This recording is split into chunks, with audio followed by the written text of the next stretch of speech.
कारण मु सरकारी उच्च विद्यालय मार्गदर्शपुर पढ़े आम मना करूँ आम पिकअप भ्यान जीवनी सी आमको जोर जबरदस्ती नहीं आमको तथा मना कलु आम चढ़ू नु गाड़ी में सी आमको बाड़े चढ़ई कल तुम जब ए न जा कौन जीव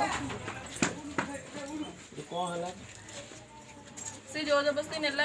गाड़ीटा सीना मना करते आम सहित निहती जन सार जाते आमको जिते स्पीड भी नहीं न था आम समस्ते मना कर धीरे चला से शुणिले से मद भी थी गाड़ी उल्टी पड़ा कहीं जाई नथिले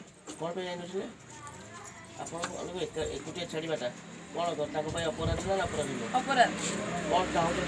आम चाहूँ जे सीनियर सर को बासंती को डिसमिस करा ना अरेस्ट करा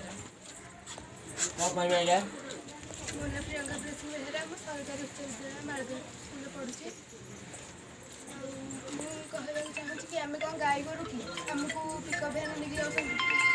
आम मना कर सार आमको जोर जबरदस्ती माटी पिटा करके लेके जाइए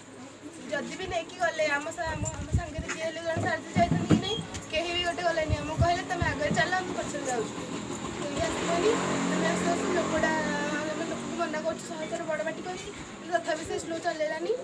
टर्निंग टा बुले न पारिकी जोर नहीं गला गाड़ी तलू पड़ी जाने पचर जड़े दीदी आसुले पीठ दीदी से पचर आसते से पचर जा आसिक जाने समस्त फोन कर आक्सीडेट चंद्रकांत जेना ठाकुर मार्गदर्शपुर पढ़े मुंड फटी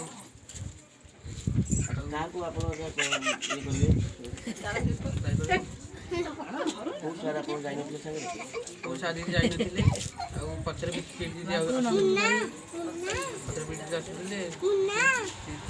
स्पीड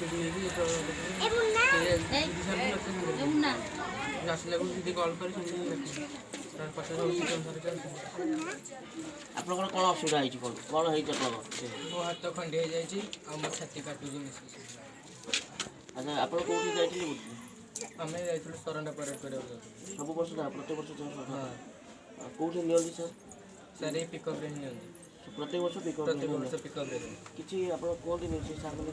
आम सार को कहूँ सार कहले तुम ये जाओ कौन जीव सार ये क्या आम चाहूँ कि सिली सर आ बासंती को डिस्कस कर डायरेक्ट अरेस्ट काटी